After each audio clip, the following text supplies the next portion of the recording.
সম্মানিত দিনী ভাই ও বোন, এশার নামাজের পরে নবীজির শেখানো একটি ছোট্ট দোয়া শুধুমাত্র 11 বার যদি পাঠ করিতে পারেন, আপনার কপাল খুলে যাবে, ভাগ্য পরিবর্তন হয়ে যাবে।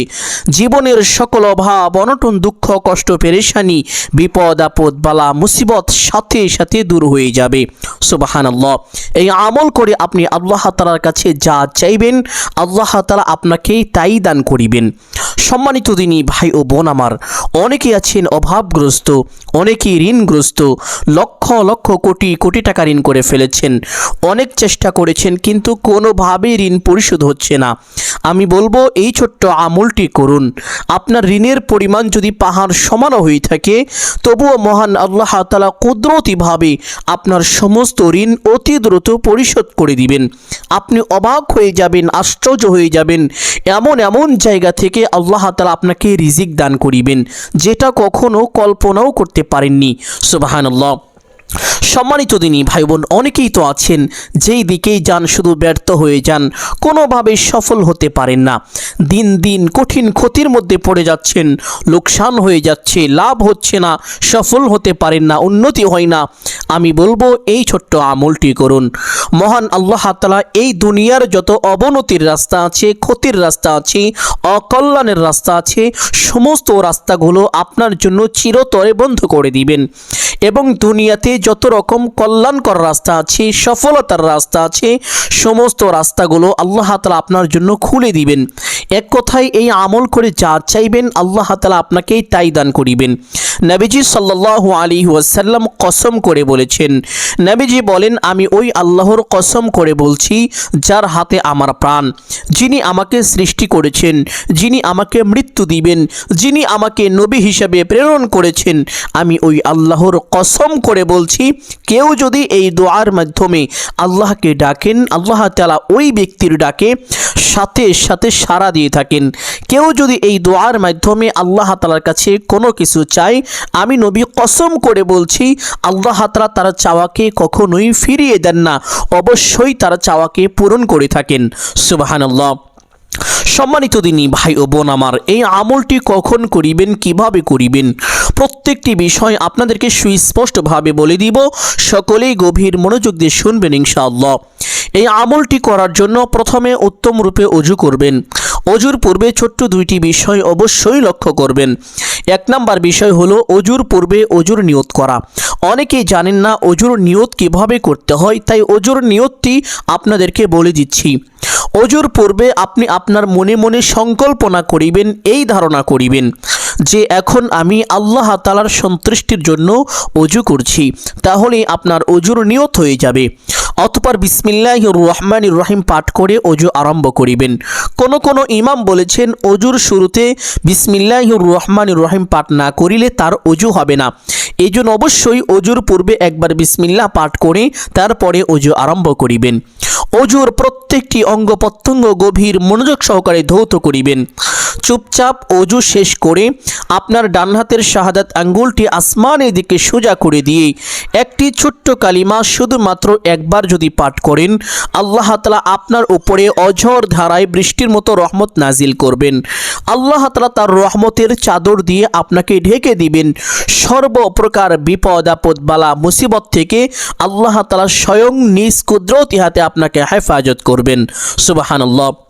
শুধু তাই নয়, আল্লাহ নবী মুহাম্মদুর রাসূলুল্লাহ সাল্লাল্লাহু আলাইহি ওয়াসাল্লাম পবিত্র হাদিসের মধ্যে ইরশাদ করেছেন, যেই ব্যক্তি ওযুর পরে এই কালিমাটি একবার পাঠ করিবে, মহান আল্লাহ তাআলা ওই ব্যক্তির জন্য জান্নাতের 8টি দরজা খুলে দিবেন। ওই ব্যক্তি জান্নাতের যেই কোনো দরজা দিয়ে ইচ্ছে সেই দরজা দিয়ে সসম্মানে বিনা হিসাবে জান্নাতে প্রবেশ করতে পারবে, তার জন্য কোনো বাধাই থাকবে না। সুবহানাল্লাহ। সম্মানিত দিনী ভাই ও বোন আমার, আপনি যদি চান আপনার জান্নাতে যাওয়ার পথ অতি সহজ হোক, সুগম হোক, তাহলে অবশ্যই প্রত্যেক ওযুর পরে ছোট্ট কালিমাটি একবার এভাবে পাঠ করিবেন। আশহাদু আল্লা ইলাহা ইল্লাল্লাহু ওয়াহদাহু লা শারীকা লাহু وأشهد أن محمدا عبده ورسوله। কালিমাটি পাঠ করা শেষ করে একটি পবিত্র স্থানে চলে যাবেন, গিয়ে কিবলামুখী হয়ে দাঁড়িয়ে এশারের 4 রাকাত ফরজ নামাজ আদায় করিবেন। দিনী ভাই ও বাবারা, যারা প্রাপ্তবয়স্ক বালেক পুরুষ মানুষ রয়েছেন তারা অবশ্যই মসজিদে গিয়ে জামায়াতের সাথে এশারের 4 রাকাত ফরজ নামাজ আদায় করিবেন। মা ও বোন এবং মাযুর তথা অসুস্থ ব্যক্তিগণ যারা রয়েছেন মসজিদে যেতে পারেন না, কষ্ট হয়, তারা অবশ্যই ঘরে বা বাড়িতে বা একটি পবিত্র স্থানে এশারের 4 রাকাত ফরজ নামাজ ভালোভাবে আদায় করিবেন। অতঃপর 2 রাকাত সুন্নতে মুআক্কাদা আছে, এই 2 রাকাত সুন্নতে মুআক্কাদা সঠিক নিয়মে আদায় করিবেন। অতঃপর 2 রাকাত অতিরিক্ত নফল নামাজ তথা তাহাজ্জুদের নামাজ আদায় করিবেন। সম্মানিত দিনী ভাই বোন, তাহাজ্জুদের নামাজ আল্লাহ নবী সাল্লাল্লাহু আলাইহি ওয়াসাল্লাম কখনো 8 রাকাত পড়েছেন, আবার কখনো 12 রাকাত পড়েছেন। এই জন্য আপনিও চেষ্টা করিবেন 8 অথবা 12 রাকাত পড়ার জন্য।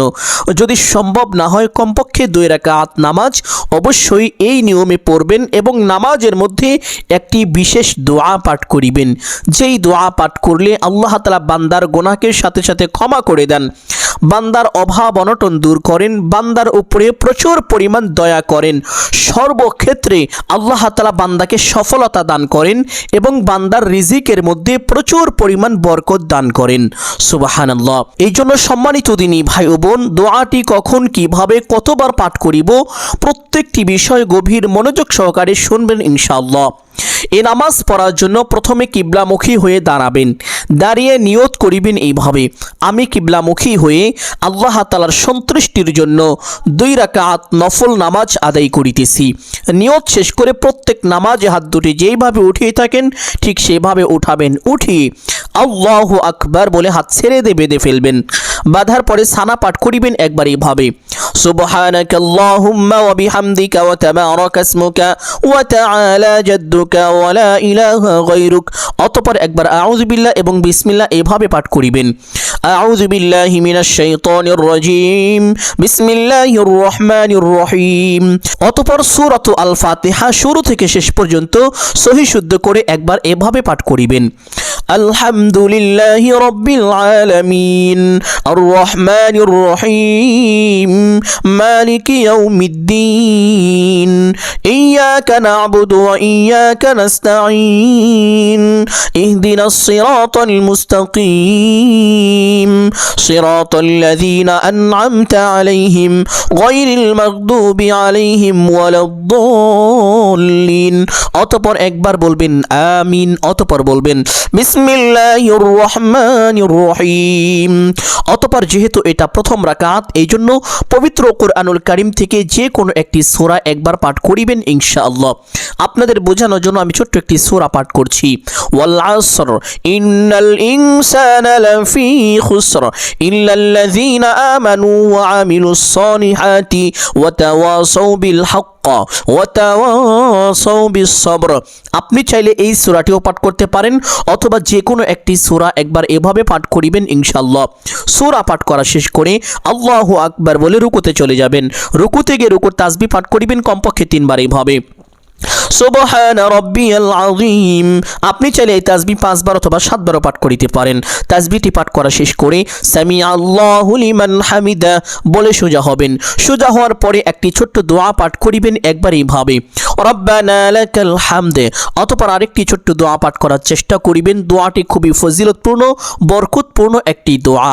এই দোয়ার ব্যাপারে পবিত্র হাদিসের মধ্যে এসেছে, একজন সাহাবী রাদিয়াল্লাহু তাআলা আনহু তিনি নামাজ আদায় করলেন এবং এই দোয়াটি পাঠ করলেন। নবীজি সাল্লাল্লাহু আলাইহি ওয়াসাল্লাম দেখতে পারলেন ওই সাহাবী যখন নামাজের মধ্যে এই দোয়াটি পাঠ করছেন তখন আল্লাহ তাআলার একদল ফেরেশতা ওই সাহাবীর জন্য নেকি লিখতে প্রতিযোগিতা শুরু করে দিয়েছে, কোন ফেরেশতা তার জন্য কত বেশি নেকি লিখতে পারে। সুবহানাল্লাহ। সাহাবী নামাজ শেষ করলেন। নামাজ শেষে আল্লাহ নবী সাল্লাল্লাহু আলাইহি ওয়াসাল্লাম সাহাবীকে জিজ্ঞেস করলেন, ও আমার সাহাবী, তুমি নামাজের মধ্যে কি এমন নতুন শব্দ পাঠ করেছো? সাহাবী ভয় পেয়ে গেলেন, তিনি কাঁপতে লাগলেন। তিনি মনে করলেন, হাই হাই, আমি কি এমন ভুল করে ফেললাম, হয়তো আল্লাহ তাআলা আমার উপরে অসন্তুষ্ট হয়ে গিয়েছেন। তখন আল্লাহ নবী সাল্লাল্লাহু আলাইহি ওয়াসাল্লাম সাহাবীকে বললেন, ও আমার সাহাবীরা শোনো, আমি যা দেখি তোমরা তা দেখো না, আমি যা শুনি তোমরা তা শোনো না। তুমি যখন নামাজের মধ্যে এই নতুন শব্দগুলো পাঠ করতেছিলে তখন আল্লাহ তাআলা তোমার উপরে এতটাই খুশি, এতটাই রাজি, এতটাই সন্তুষ্টি হয়ে গিয়েছিলেন যে ফেরেশতাদের মধ্যে প্রতিযোগিতা শুরু হয়ে গিয়েছিল তোমার জন্য কোন ফেরেশতা কত বেশি নেকি লিখতে পারে। সুবহানাল্লাহ। আর সেই ছোট্ট দোয়াটি হলো হামদান কাসীরান তাইয়িবান মুবারাকান ফি। এই দোয়া আমরা সকলেই কম বেশি পারি, কিন্তু এই দোয়ার ফজিলত সম্পর্কে না জানার কারণে এই দোয়াটি পাঠ করতে চাই না। যেহেতু আজকে ফজিলত সম্পর্কে জানতে পারলেন, তাই আমি আশা করছি প্রত্যেক নামাজে এই দোয়াটি অবশ্যই পাঠ করিবেন ইনশাআল্লাহ। সম্মানিত দিনী ভাই ও বোন, দোয়াটি পাঠ করা শেষ করে আল্লাহু আকবার বলে সিজদায় চলে যাবেন। সেজদায় গিয়ে সেজদা তাসবিহ পাঠ করিবেন কমপক্ষে 3 বার এইভাবে সুবহানা রাব্বিয়াল আ'লা। আপনি চাইলে এই তাসবিহ 5 বার অথবা 7 বারও পাঠ করিতে পারেন। তাসবিহটি পাঠ করা শেষ করে একটি ছোট্ট দোয়া পাঠ করিবেন, যেই দোয়ার বরকতে মহান আল্লাহ তাআলা বান্দাকে দুনিয়া ও আখিরাতের সকল কল্যাণ দান করেন এবং সকল অকল্যাণ থেকে হেফাজত করেন। শুধু তাই নয়, এই দোয়ার বরকতে মহান আল্লাহ তাআলা বান্দার জন্য জাহান্নামের আগুন পর্যন্ত হারাম করে দিয়ে থাকেন। সুবহানাল্লাহ। আর সেই ছোট্ট দোয়াটি হলো আল্লাহুম্মা রাব্বানা আতিনা ফিদ দুনিয়া হাসানাহ ওয়া ফিল আখিরাতি হাসানাহ ওয়া কিনা আযাবান নার। দোয়াটি এইভাবে কমপক্ষে 3 বার পাঠ করিবেন, চাইলে 5 বার বা 7 বারও পাঠ করিতে পারেন, কোনো সমস্যা নেই। সম্মানিত দিনী ভাই বোন আমার, দোয়াটি পাঠ করা শেষ করে আল্লাহু আকবার বলে সোজা হয়ে বসে পড়বেন। বসে 2 সেজদার মাঝখানে একটি গুরুত্বপূর্ণ দোয়া আছে, যেই দোয়াটি আল্লাহ নবী মুহাম্মদুর রাসূলুল্লাহ সাল্লাল্লাহু আলাইহি ওয়াসাল্লাম স্বয়ং নিজে পাঠ করিতেন। দোয়াটি খুবই ফজিলতপূর্ণ, বরকতপূর্ণ একটি দোয়া। সুবহানাল্লাহ। এই দোয়াটি অবশ্যই একবার এভাবে পাঠ করিবেন, আল্লাহুম্মা গফিরলি ওয়ারহামনি ওয়াহদিনি ওয়াআফিনি ওয়ারযুকনি।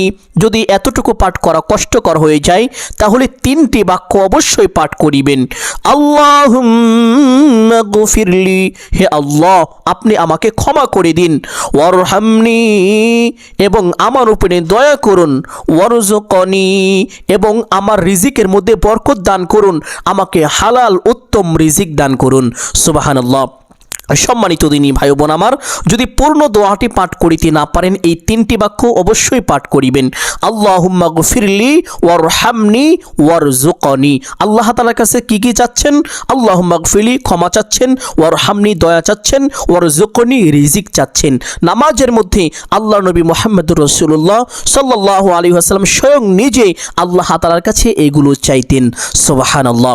সম্মানিত দিনী ভাই বোন, এভাবে বাকি 1 রাকাত যে নামাজ আছে এই নামাজটিও আপনারা আদায় করে নেবেন। নামাজ শেষ করে সেই স্থানে বসে একটি ছোট্ট দুরূদ পাঠ করিবেন, যেই দুরূদের ব্যাপারে আল্লাহ নবী মুহাম্মদুর রাসূলুল্লাহ সাল্লাল্লাহু আলাইহি ওয়াসাল্লাম বলেছেন, যেই ব্যক্তি আমি রাসূলের উপরে একবার দুরূদ পাঠ করে মহান আল্লাহ তাআলা ওই ব্যক্তির উপরে সাথে সাথে 10টি রহমত নাজিল করেন, তাকে বড় বড় 10টি বিপদ থেকে স্বয়ং আল্লাহ তাআলা নিজ কুদরতে হাতে হেফাজত করেন। তার মনের বড় বড় 10টি আশা, যেই আশাগুলো কখনো পূরণ হয় না, পূরণ হওয়াটাও সম্ভব না, এমন অসম্পূর্ণ আশা আল্লাহ তাআলা সম্পূর্ণ করে দেন তথা পূর্ণ করে দেন। সুবহানাল্লাহ। 3 নাম্বার, মহান আল্লাহ তাআলা তার আমল নামায় কমপক্ষে 10টি নেকি দান করেন, তার জীবন থেকে কমপক্ষে 10টি গুনাহ খাতা ক্ষমা করে দেন। শুধু তাই নয়, যেই ব্যক্তি এই দুরূদটি দুনিয়ায় উঠতে বসতে চলতে ফিরতে বেশি বেশি পাঠ করবে, মহান আল্লাহ তাআলা ওই ব্যক্তির জন্য দুনিয়ার সমস্ত কঠিন কাজ সহজ করে দিবেন। আরেক হাদিসের মধ্যে আল্লাহ নবী সাল্লাল্লাহু আলাইহি ওয়াসাল্লাম বলেন, যেই ব্যক্তি দুনিয়াতে আমি রাসূলের উপরে যত বেশি দুরূদ পাঠ করবে, ওই ব্যক্তি কাল হাশরের ময়দানে আমি রাসূলের তত বেশি নিকটবর্তী হবে। আর নবীজি সাল্লাল্লাহু আলাইহি ওয়াসাল্লাম ওই ব্যক্তির জন্য আল্লাহ তাআলার দরবারে সুপারিশ করে তাকে নিরাপদে জান্নাতে পৌঁছে দিবেন। যদি আল্লাহ নবী সাল্লাল্লাহু আলাইহি ওয়াসাল্লামের সুপারিশ পেতে চান তাহলে অবশ্যই ছোট্ট দুরূদটি উঠতে বসতে চলতে ফিরতে যখনই সময় পাবেন বেশি বেশি পাঠ করিবেন। দুরূদটি হলো আল্লাহুম্মা সাল্লি আলা মুহাম্মাদ ওয়া আলা আলি মুহাম্মাদ কামা সাল্লাইতা আলা ইব্রাহিম ওয়া আলা আলি ইব্রাহিম ইন্নাকা হামিদুম মাজিদ। যদি এতটুকু পাঠ করা কষ্টকর হয়ে যায় তাহলে শুধুমাত্র এতটুকু পাঠ করিবেন, আল্লাহুম্মা সাল্লি আলা মুহাম্মাদ ওয়া আলা আলি মুহাম্মাদ, তাহলেও দরুদ আদায় হয়ে যাবে। সম্মানিত দিনী ভাই বোন, আমলের সময় পরিপূর্ণ মহব্বত এবং ভালোবাসার সুরে ছোট্ট এই দরুদটি 7 বার পাঠ করিবেন। দরুদটি পাঠ করা শেষ করে একটি ছোট্ট ইস্তেগফার পাঠ করিবেন। যেই ইস্তেগফারের ব্যাপারে পবিত্র হাদিসের মধ্যে এসেছে, হযরত আব্দুল্লাহ ইবনে আব্বাস রাদিয়াল্লাহু তাআলা আনহু থেকে বর্ণিত। তিনি বলেন, আল্লাহ নবী সাল্লাল্লাহু আলাইহি ওয়াসাল্লাম বলেছেন, যেই ব্যক্তি এই ইস্তেগফার উঠতে বসতে চলতে ফিরতে বেশি বেশি পাঠ করবে, মহান আল্লাহ তাআলা তার সকল গুনাহ খাতা ক্ষমা করে দিবেন, তার সকল অভাব অনটন দুঃখ কষ্ট পেরেশানি বিপদ আপদ বালা মুসিবত দূর করে দিবেন এবং আল্লাহ তাআলা তাকে অকল্পনীয়ভাবে রিজিক দান করবেন। অর্থাৎ আপনি এমন এমন জায়গা থেকে রিজিক প্রাপ্ত হবেন যেটা কখনো কল্পনাও করতে পারেননি। সুবহানাল্লাহ। সম্মানিত দিনী ভাই বোন, অকল্পনীয় অভাবনীয় রিজিক যদি পেতে চান তাহলে অবশ্যই ছোট্ট এই ইস্তেগফারটি উঠতে বসতে চলতে ফিরতে যখনই সময় পাবেন বেশি বেশি পাঠ করিবেন। হাদিসের মধ্যে এভাবে এসেছে, আস্তাগফিরুল্লাহাল্লাযী লা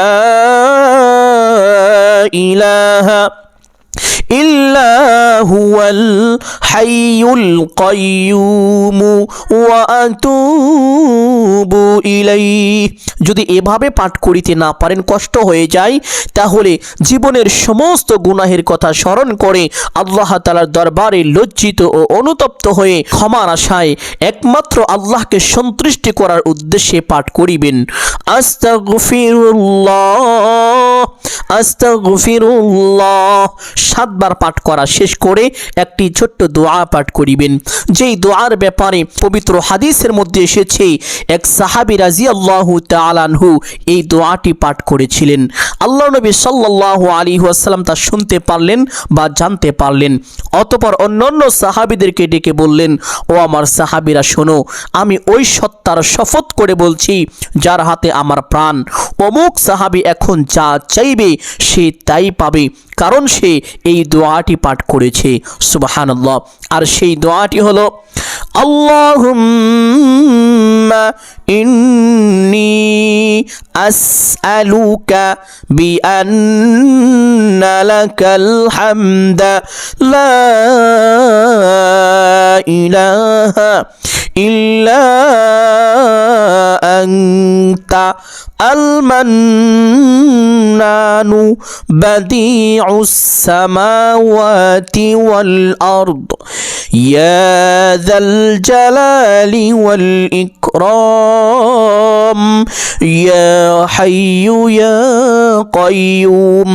এই দোয়াটিকে ইসমে আজম বলা হয়ে থাকে, তথা ইসমে আজম এমন দোয়া যেই দোয়ার মাধ্যমে আল্লাহ তাআলার কাছে কোনো কিছু চাইলে আল্লাহ তাআলা কখনোই তাকে খালি হাতে ফিরিয়ে দেন না, অবশ্যই তার চাওয়াকে পূরণ করেন। ইসমে আজম এমন দোয়া যেই দোয়ার মাধ্যমে আল্লাহ তাআলাকে ডাকলে আল্লাহ তাআলা তার ডাকে সাথে সাথে সাড়া দিয়ে থাকেন, তার সকল আশা বাসনা পূরণ করে থাকেন। সুবহানাল্লাহ।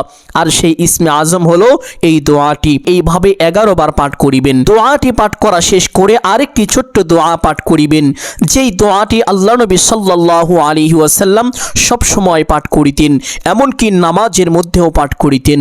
সুবহানাল্লাহ।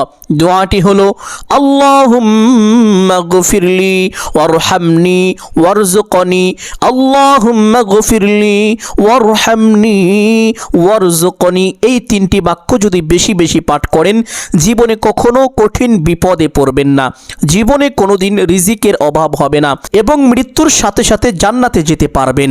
সুবহানাল্লাহ। সম্মানিত দিনী ভাই বোন, আমলের সময় ছোট্ট দোয়াটি এইভাবে 11 বার পাঠ করিবেন।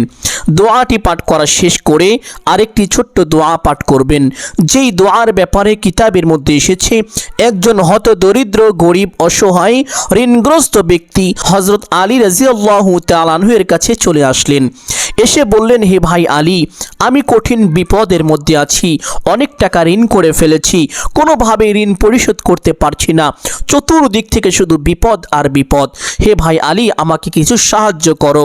হযরত আলী রাদিয়াল্লাহু তাআলা আনহু ওই ব্যক্তিকে বললেন, হে ভাই, আমি কি তোমাকে এমন কয়েকটি বাক্য শিখিয়ে দিব যা আল্লাহ নবী মুহাম্মদুর রাসূলুল্লাহ সাল্লাল্লাহু আলাইহি ওয়াসাল্লাম আমাকে শিখিয়েছিলেন, যেই বাক্যগুলো তুমি পাঠ করিলে তোমার ঋণের পরিমাণ যদি পাহাড় সমানও হয়ে থাকে তবুও মহান আল্লাহ তাআলা কুদরতিভাবে তোমার সমস্ত ঋণ পরিশোধ করে দিবেন, এমনকি তোমার ঋণ পরিশোধের দায়িত্ব নিয়ে নেবেন।